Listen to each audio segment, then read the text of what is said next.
Pathways to resiliency.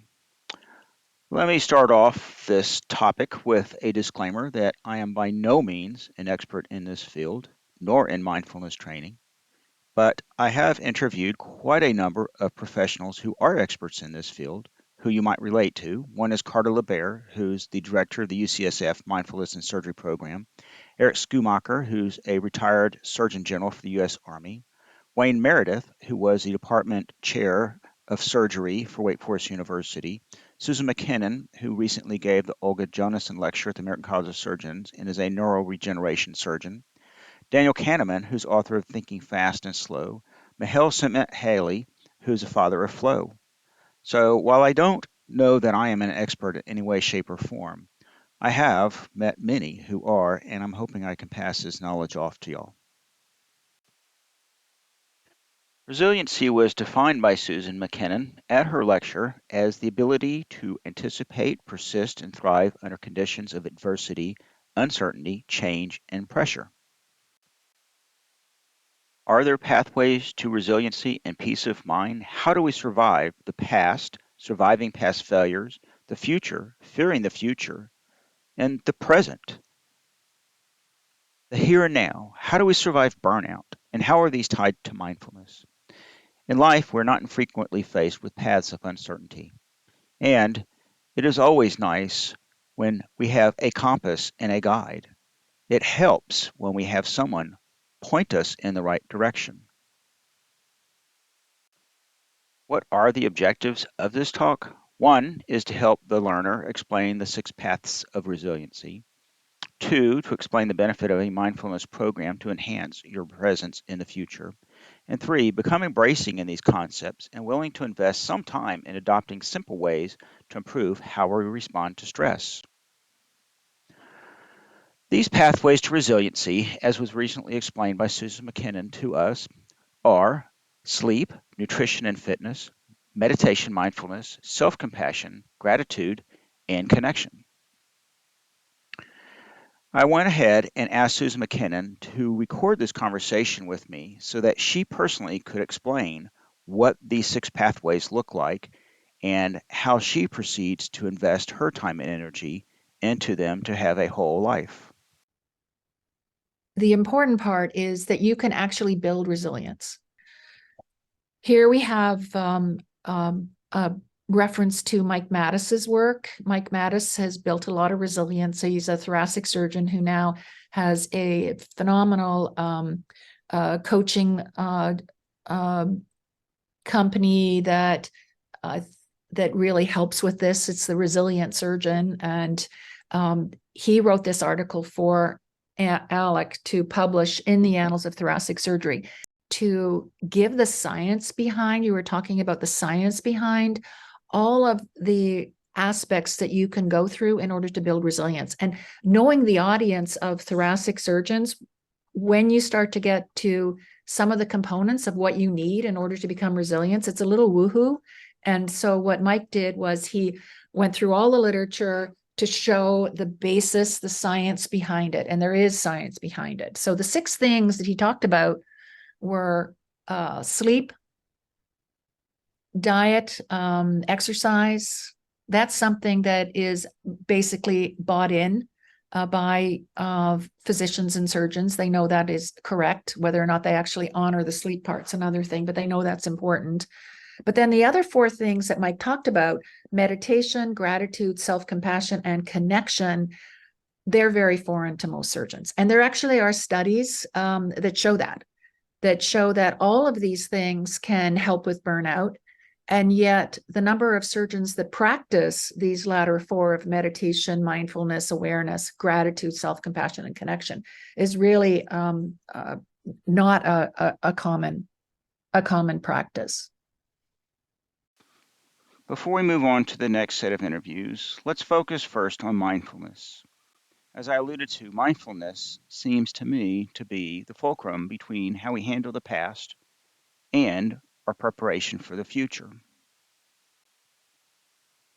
Without mindfulness, it is difficult for us to sleep. We focus too much on the past and worry about the future. It also is the key for us to have a good dietary and fitness program so we stress less and focus on those things that are healthy for us. It is key for us to be able to express gratitude to those around us. It is also the key for us to have some self compassion of who we are and what we've achieved. And it is highly necessary for us to have connection with others. So the focus today will be on mindfulness.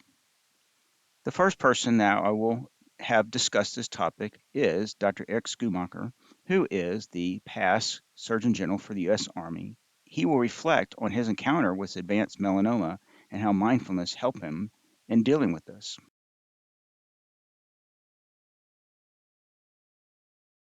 I was given a prospect of a of a recurrence within the next 5 years, and so I was struggling with all of that, and I stumbled upon some of the Buddhist writing, and this notion of living in the moment. I have to say, initially, and for the next probably decade or so, it didn't work very well for me, Ken, because my understanding at the time of what it meant to live in the moment meant that somehow, in spite of my catastrophic fears about what might happen, I was supposed to be comfortable and satisfied and happy, for lack of a better word, with the present moment. And I have to tell you, there were many days and many moments where I wasn't particularly happy. And it wasn't until years later, through the help of friends and others and experiences, that I started reading deeper into things. Ran across the work of Pema Chodron. I don't know if you've read any of Pema Chodron, but one of the great things about Pema's writing and speaking is her own description of reaching crises in her life, and understanding that, hey, it's okay if you feel like shit, you feel like shit. That's okay.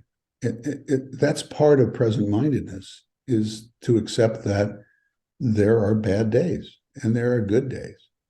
But how you approach that is what makes or doesn't that experience. And if I'm able not to let that get connected to feelings of guilt or regret or remorse, or if I'm able not to have that connect to catastrophizing future fears, then that present moment and the awareness of that present moment of not feeling particularly good is limited to that moment.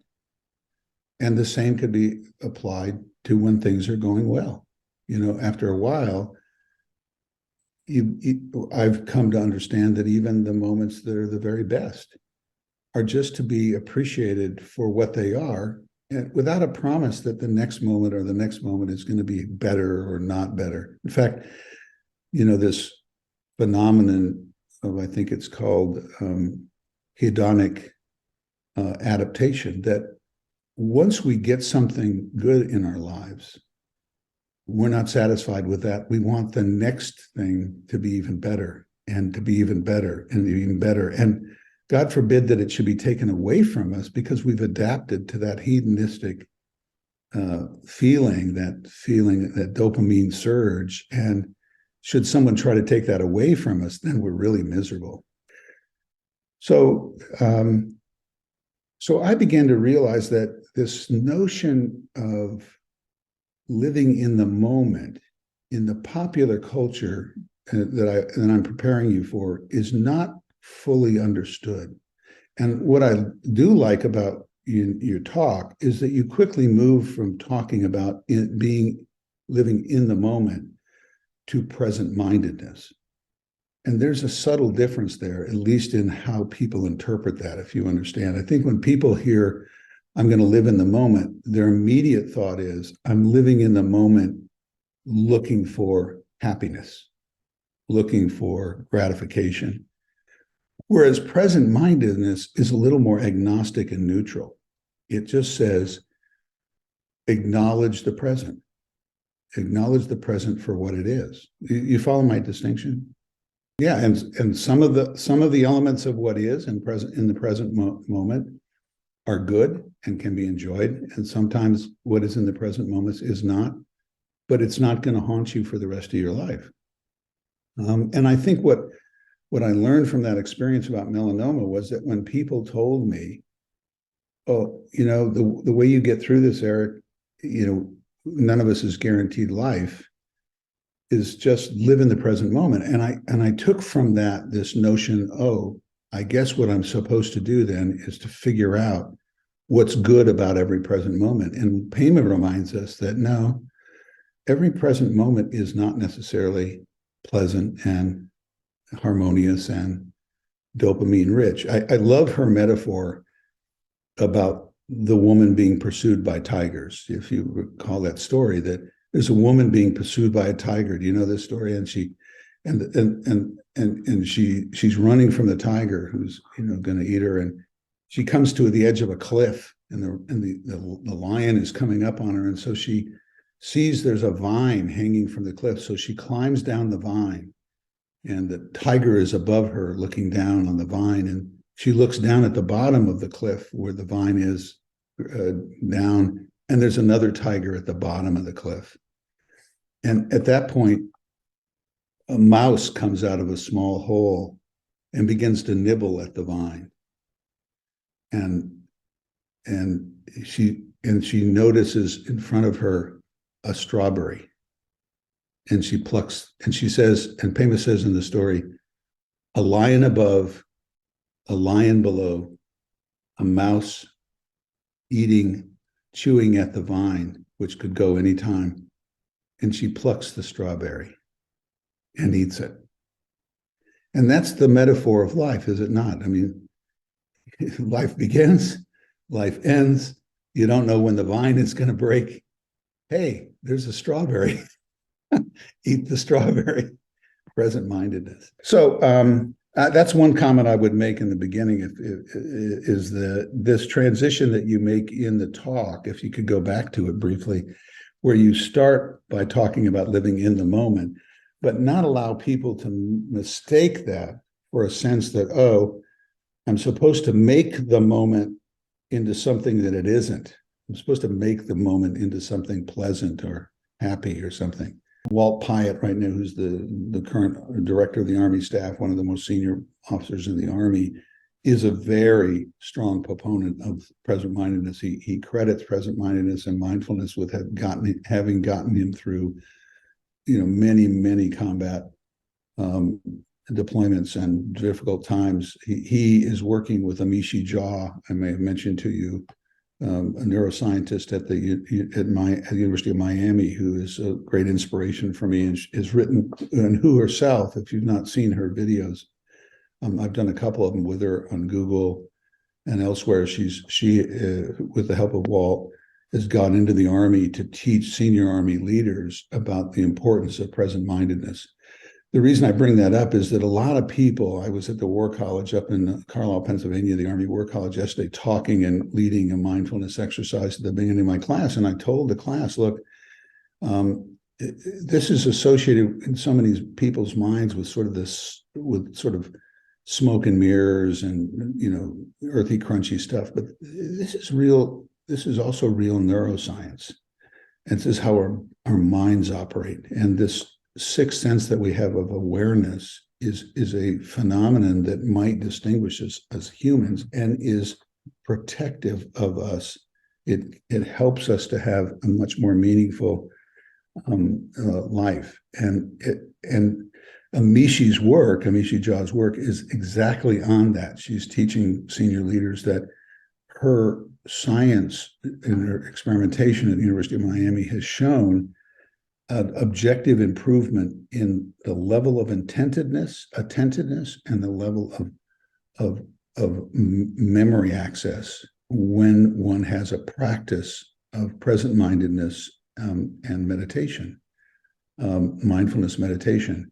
You can objectively measure what that is, so that when you're with a patient, for example, and the patient they often complain that, I'm talking with my doctor and it's very clear that he or she is somewhere else. They're not with me now. It's because we're not being present-minded with them. So how do we begin that unique session with the patient, having focused our attention on the present moment and them, and not worrying about that last patient you saw and whether you got the labs right, or whether their drug level is appropriate, or the next patient you're going to see, and whether you're on track to end the clinic in time so you can take your son to his baseball practice or your daughter to her dance recital. I mean, that is what present mindedness is about in the real world that we're facing. Does that make sense? Next, we will have a discussion from Dr. Lebares about her current program in Enhanced Resiliency Mindfulness Training at UCSF, as she runs the Mindfulness Center and Surgery there. She has much evidence to support how mindfulness training is a persistent pathway for resiliency and how it helps you plan for the future. My first question for Dr. Lebares was simple. What is mindfulness? Yeah. Well, so first, thanks a lot for inviting me to talk with you, especially now that I just heard about how big your VA catchment area is. So your time is precious. So when I think of mindfulness, I think of it in terms of discrete cognitive skills. And this is really different than envisioning mindfulness as a relaxation technique or simply a way of being thoughtful. Those three skills are not just made up by me. They really are pulled from scientific literature, studying the effects of mindfulness, both, subjectively. So what people describe, they experience when they're in a meditative state, but then also what we learn from neuroscience studies. And grouping those things all together, our current understanding is that there's three main skills that are taught. And the first one is attention, which can also be described as interoception. And that's the moment-to-moment awareness of thoughts, feelings like emotions, and sensations as they're ongoing in your own body. The second thing is emotional regulation, and that name is pretty self-explanatory. So it's not only being able to recognize that you have emotions when you have them, but then also being able to create a pause between experiencing emotions and reacting to them. So that might seem somewhat easy when we're talking about the emotion of, I don't know, being bored. I don't even know if that's an emotion. You don't necessarily just walk out the room or end a conversation, but when we're angry or afraid, things that are really visceral, often the idea of regulating our response seems almost impossible. And in fact, that's not true. That can be trained and strengthened. And then the third thing is metacognition. Some people refer to this as perspective taking or frame shifting. They're all really describing the same thing, which is being able to see more than just one's own personal perspective when it comes to an event or a conversation or a situation. And that 10,000-foot view, if you will, we know opens up possibilities for thinking through how to solve problems, how to interact with others, how to come up with new solutions to old issues. So I think of those three skills as comprising mindfulness. Dr. Lebares, Dr. Schoomacher told me that living in the moment is necessary to prepare for the future. But why is mindfulness important to prepare for the future, and how does this work?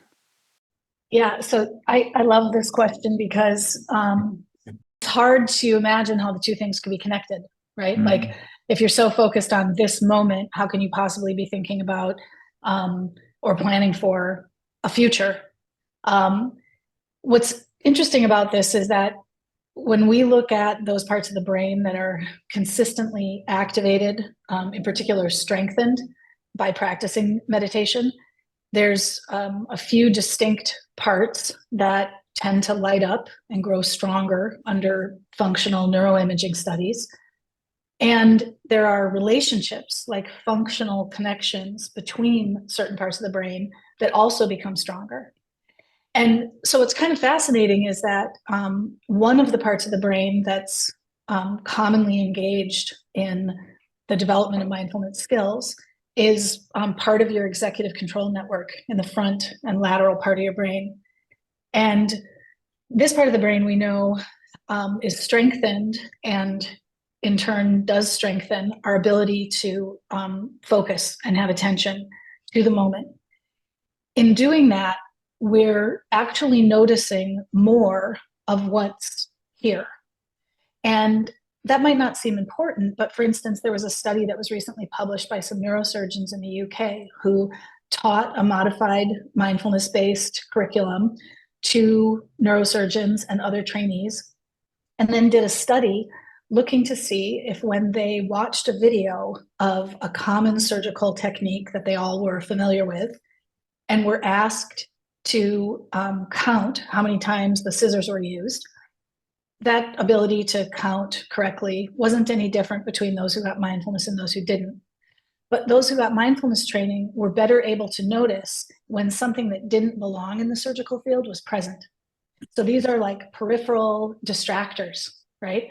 And they, statistically significantly, more frequently saw those, noted them, and counted them. So think about like leaving a sponge in your operative field. Think about like noticing that something's inadvertently bleeding before you leave that area of the abdomen or wherever you're working. So this ability to notice not just what you're anchored on, not just what you think is important or you want to focus on, but more of everything, provides us with information we sometimes don't even know how useful it will be. The way that extrapolates to the future is that there's a second part of the brain that gets engaged with mindfulness training, and this is the default mode network.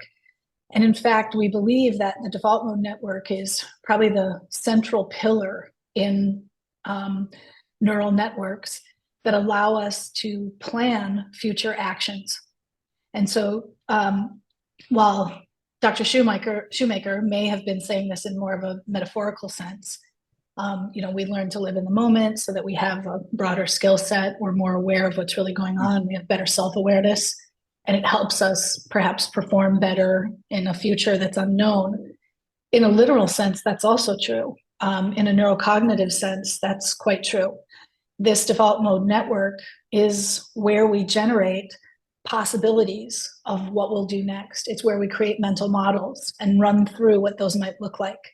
It's where we think about all of the steps involved in a future activity and evaluate if those are the right steps to get us where we want to go. And when I hear that description, it makes me think of preparing for a big case, right? So even very specifically as surgeons, these skills are beneficial to us.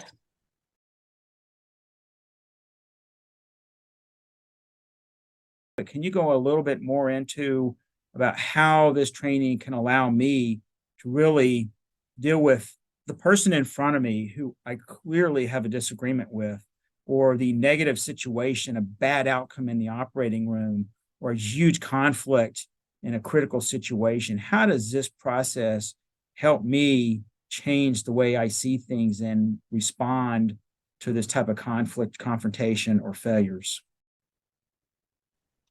Yeah, well, that's a really important point. I think it comes back to those three skills I talked about at the beginning.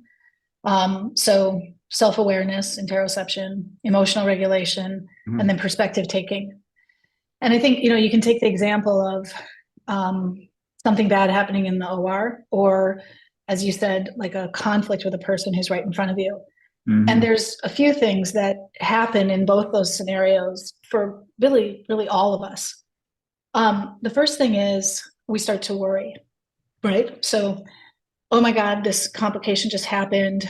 I don't know what that tube is that I just cut through. Oh my God, what is everyone in the room thinking? Did I just harm this patient? How am I going to get out of this? And then all of the emotions that come with that. you get angry. Well, who cares what everyone else thinks? They aren't in this heart operation. Or you get fearful, like, oh my God, they're going to try to take away my credentialing. Or you get defensive, or your self-imposter syndrome blossoms. I shouldn't be here anyway. What was I ever thinking about becoming a surgeon? So many of us go through these things. Oh, this patient's going to sue me. Will anyone in this room support that it's not my fault? So on and so on. Your body responds to that activation. And so suddenly, not only do you have this like cacophony of thoughts, only some of which are actually related to what's going on, most of which are drawn from our past, our issues we have dealing with ourselves or with other people, maybe old experiences that still haunt us. And then we have all of these physical feelings that come with that. So I talk about this a lot when I discuss this topic in groups, that whether stress is good or bad, whether it's a manageable amount or an overwhelming amount, it feels the same. Literally, in our bodies, it feels the same. So your heart races, your saliva dries up, your breathing gets more rapid, your vision becomes more acute, your hands maybe start to shake from the adrenaline. And when our bodies feel like that, it's a evolutionarily selected trait for us to fight or run. And it takes practice. It takes effort not to do either of those things. So we know that the best response you can have when you have a complication in the OR is to call in someone who's not part of the complication and just get their take on things. Mm-hmm. As often as not, it's frequently like, oh, no, look, it's not as bad as you think. Or, hey, let me help you. We can fix this. Or, I understand I've had a mistake like this before. Let's just work together and set it straight. When it's a conflict with another person, if we can calm ourselves down and not think about like, why are they in my face? Or I always hated this person. Or God, this person always has a bad attitude. We can calm ourselves down. And instead of engaging in this more, think to ourselves, wow, I wonder if they just had a complication in the OR. I wonder if they just had a fight with their spouse. Or maybe this person is a drag, and that's okay. This interaction is going to be over in a few seconds anyways, and I don't need to get caught up in it. So there's so many ways we can use those skills to notice what's going on inside our own minds, calm this reaction in our bodies that's emotional and visceral, and then take a little bit of perspective to realize it's a choice whether or not we want to engage in a conflict. Dr. Lebares, back in 2020, you and I spoke on how your enhanced resiliency training can help reduce the inflammatory responses normally associated with stress that ages us faster. Can you explain to me once again how this works so that everyone can hear this? Yeah, well, that's funny. That's sort of an added incentive to doing this. We can talk about just feeling more peaceful or at ease. We can talk about benefits to how we interact with others, how we manage big events like complications.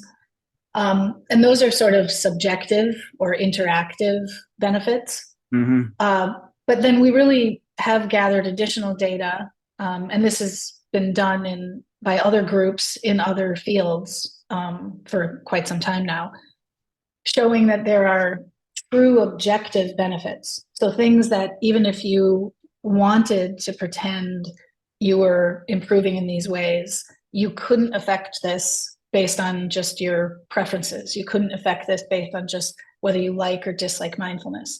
So what I'm talking about specifically are these changes in the neural substrates of the brain that are persistent. So they last. They're not just momentary when you come down off your yoga mat. And that those have direct directional correlation to gene expression. We've also just shown that the magnitude and direction of that gene expression has a direct correlation to people's self-reported stress.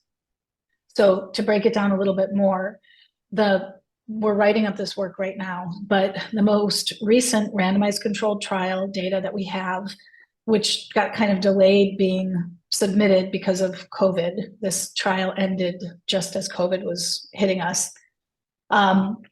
What we found was that these two parts of the brain I mentioned before, the dorsolateral prefrontal cortex and the default mode network pillar, the precuneus, those two things have a much stronger connection. It's functional, it's persistent, it exists 6 months out from taking the training, than controls. And on and that's a group by group comparison. So it's a statistically significant group to group comparison. But then when we take the individuals from the mindfulness exposed group and we look on an individual basis, we see that in individuals, when their functional connectivity is increased, it directly correlates with their stress-related gene expression going down. And that downward trend of stress-related gene expression, so pro-inflammatory genes, is directly related to how much self-reported stress they have.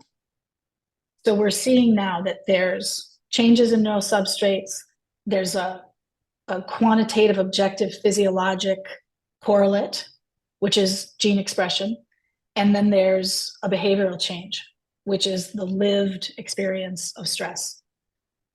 So you make a really good point. I focused on those data simply to say, this is not an opinion. This is not a preference. This is an objective, quantitative influence that either you have to appreciate or you have to stop saying you believe in science. But there's the benefit that it actually can make us healthier over time. And I often forget to focus on that, but you're absolutely right. This is a hard job. A lot of us, you hit 5 years and then 10 years, and then beyond that, you start to feel the physical accumulation of this work. And yeah, I don't think anyone's ever studied that, but it certainly makes sense to me that we could spare ourselves literally some aches and pains. So I thank you so much. I'm just so excited about this. And I really appreciate you, speaking to me 3 years ago and again today. You have anything else you want to pass on to everyone? I think it's really important to make the point, especially in the climate you just described, where so many physicians are retiring early, leaving the field when they've barely just begun, choosing a different path altogether, or young people not choosing medicine in the first place. This kind of training does not fix or obviate the huge systemic issues that are out there. That's not the point. It's not meant to distract us from those things, and it's not meant to replace addressing those things. I think of it like when you have a septic patient who shows up in your emergency room. I'm a acute care surgeon. I do emergency general surgery. When a septic patient shows up, we all know that the way to fix their sepsis is to find the source and control it, right? But we don't just stand there doing nothing else while we wait to find the source and control it. We give broad spectrum antibiotics. And we do that because that increases that patient's chance of surviving until we figure out the source and fix it. So I think of it that way. These are skills to help us survive while we and until we fix those system level problems. My hope is that more of us who learn some skills to bring down some of our disillusion and demoralization and anger, which I think all of us feel if we're awake, when we can dial that down enough to tap back into that creativity and that sense of possibility, we can start to think about what the solutions to these issues should be. And those solutions should come from us, not from whomever business person is running our healthcare institution. So I would just say, giving ourselves skills like this is not putting the onus of the problem on us. It's helping us survive enough till we can see the solution. Hopefully we can get together again sooner than 3 years and kind of go through what y'all are doing and how you've been able to utilize this in other areas in systemic reform within your own institution. And I will be passing this on to my staff and trying to encourage them in utilizing the resources that we have. Thank you so much.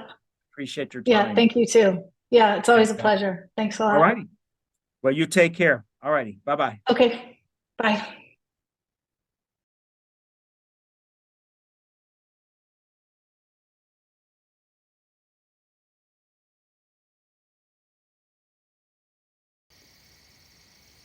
So what have you accomplished? Well, we started off with a brief description from Susan Mackinnon about the 6 pathways to resiliency. We then focused on Dr. Eric Schoomacher's thoughts as to why it's important to live in the moment.